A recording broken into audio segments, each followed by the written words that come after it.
first. The lead, late on the start, official warning, please acknowledge. Fawley, it's Lee in the orange on your right, Marlow Rowing Club, locals to your left, not far for them to travel. It's not often you hear that, a crew getting a full start for being late to the start, so that's an interesting one the Lee just got there. So that has happened to you, has it, in your past, ever? Yeah, you can also get a full start for getting off the water late, off the training time, so that's something to be careful of as well. Have you fallen foul to that? Yeah, I was, as a junior in this event, Mr. Smallbone told me off and gave us a full start. Not often you see that at Henley Royal Regatta. But we're underway now. The Lee heading towards Temple Island. On the left, the deep red burgundy. It's Marlow Rowing Club, not too far for them to travel to be with us today. And as you've said, they've got some great class they've had in this event in previous years. You know, Lea Rowing Club from the East End, close to my neck of the woods where I grew up. And it's great to see them in the regatta having a junior crew racing. Be a few West Ham fans in there, Mark. There might be more Spurs fans, I don't know, but hopefully there's some West Ham fans in there.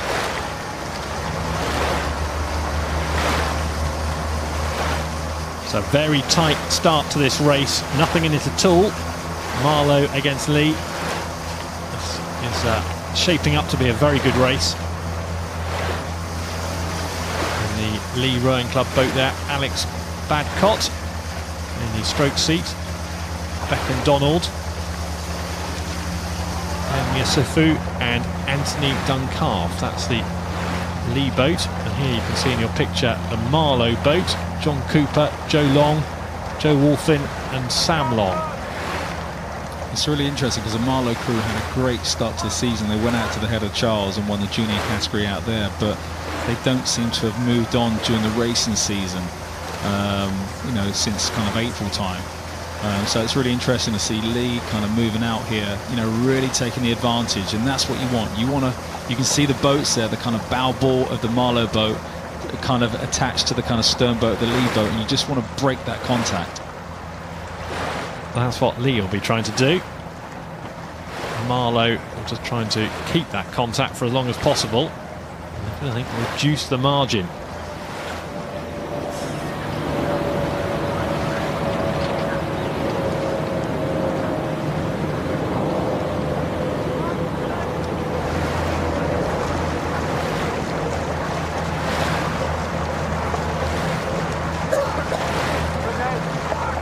Marlow looking relaxed enough there. Midsection of the race.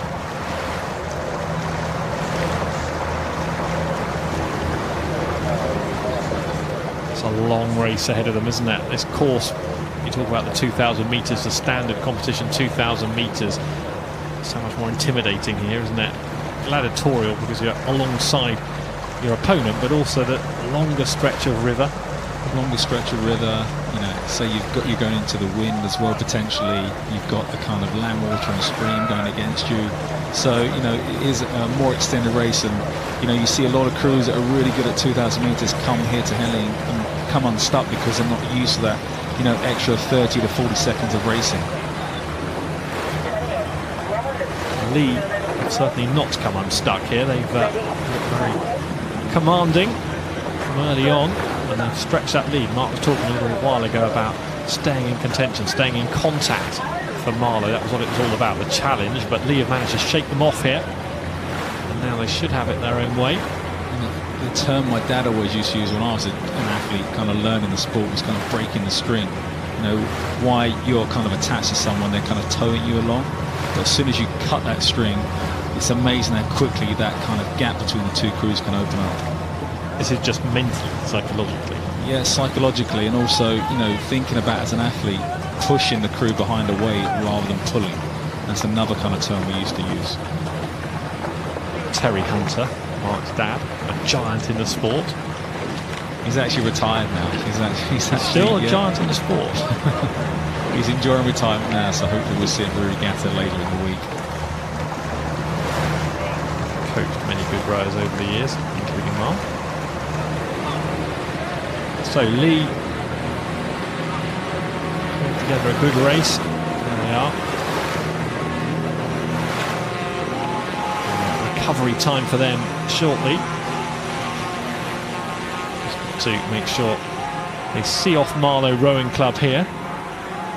They're going past Remlin there with a nice lead. They're in a nice rhythm. They look composed, you know, standing their boat, doing their thing, you know, and it's just making sure not to ease up too much. And the thing is, when you've got this kind of distance, is sometimes your mind can wander. And you've got to be really controlled and really composed and just thinking about the kind of basic points that you need to kind of, the processes you're going through to make sure you keep the pattern of movement and keep working as a crew. Well, Lee only made the B final of the National Schools Regatta. Judging on this performance, they could have loftier ambitions for this week. They haven't had a really strong junior quad for a number of years now, so this represents their best chance of getting beyond the first round, and certainly now that's what they're going to do. In front of the enclosures, in front of the grandstand, in front of stewards. Have Marlow got a late burst in them? Have Lee got a late calamity in them? You can see Marlow have taken up their cadence and rate, trying to kind of close that gap now. And you can see the difference in the kind of speed of the kind of movement they have with their blades going in and out the water compared to Lee here. They've bustled along quite efficiently, haven't they, Marlow? They've kept in the race. Yeah, they're really kind of, you know, you look at them technically, they move really well as a crew, but you know, I don't know what's happened during their season. You know, maybe there's been some injury or sickness from the great start, as we mentioned, they had at the head of Charles back in October. But you can't take nothing away from the Lee crew. They went off the start, got in front, and have just kept edging out every marker. So here come Lee, Alex Badcott, Beckon Donald, Emma Sufu, and Anthony Duncalf. A few more strokes and they're into round 2 of the Fawley Challenge Cup. And the thing is, tomorrow is when the seeded crews of this event start racing, so I'd be interested to see how some of the kind of qualification crews that came through on Friday come up against the seeded crews of the regatta tomorrow. Yeah, starting the test tomorrow when those seeded crews enter the competition. But for now, it's all about Lea Rowing Club, who have progressed safely there. Marlow Rowing Club will have better days.